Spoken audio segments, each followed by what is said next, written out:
Guys നമുക്കിത് വെറും 3-4 ingredients വെച്ചിട്ട് ഒരു സ്പൈസി ചിക്കൻ ഗ്രേവി ഉണ്ടാക്കിയല്ലോ.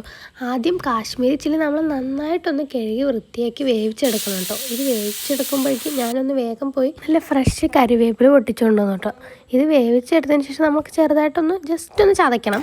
അത് കഴിഞ്ഞിട്ട് ചിക്കനിലേക്ക് ഈ ചതച്ച ചില്ലിയും കുറച്ചധികം കറിവേപ്പിലയും പിന്നെ ആവശ്യത്തിന് ഉപ്പും പിന്നെ നന്നായിട്ട് വെളിച്ചെണ്ണ ഒഴിച്ചിട്ട് നന്നായിട്ടൊന്ന് മിക്സ് ചെയ്ത് കൊടുക്കണം കേട്ടോ. ഇനി നമുക്ക് ഗ്യാസ് ഒന്ന് കത്തിച്ചിട്ട് ചട്ടി ചൂടാവുന്ന സമയത്ത് അതിലേക്ക് ഈ മിക്സ് ഒന്ന് ഇട്ട് കൊടുത്തിട്ട് ജസ്റ്റ് ഒന്ന് വേവിക്കാൻ വെക്കുക. നമ്മൾ ഇനി ഇതിലേക്ക് വെള്ളം ഒഴിക്കുക ഒന്നും ചെയ്യണ്ട.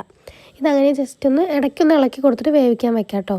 കുറച്ച് കഴിഞ്ഞാൽ നമ്മുടെ സാധനം റെഡി ആയിട്ടോ. പിന്നെ നമുക്ക് വേണമെങ്കിൽ ഒരു കുറച്ചുകൂടെ ഒന്ന് കറിവേപ്പില ഒന്ന് ഇട്ട് കൊടുക്കാം.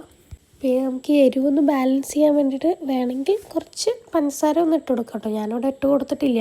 എന്തായാലും ഞാൻ തന്നെ ടേസ്റ്റ് ചെയ്തൊക്കെ പറഞ്ഞിട്ട് അമ്മ ഉണ്ടാക്കിയ നെയ്ച്ചോറും സാലഡും ഇതും കൂടെ കഴിച്ചു കേട്ടോ. അടിപൊളിയായിരുന്നു. ഞാൻ ഉണ്ടാക്കിയതുകൊണ്ടാണോ എന്നറിയില്ല, എനിക്ക് നന്നായി ഇഷ്ടപ്പെട്ടു. ഇവിടെ എല്ലാവർക്കും ഇഷ്ടമായെന്നാണ് പറഞ്ഞത്. നിങ്ങളൊന്ന് ട്രൈ ചെയ്തിട്ട് കമൻറ്റ് ചെയ്തേക്കണേ. അപ്പോൾ ഓക്കെ, ബൈ.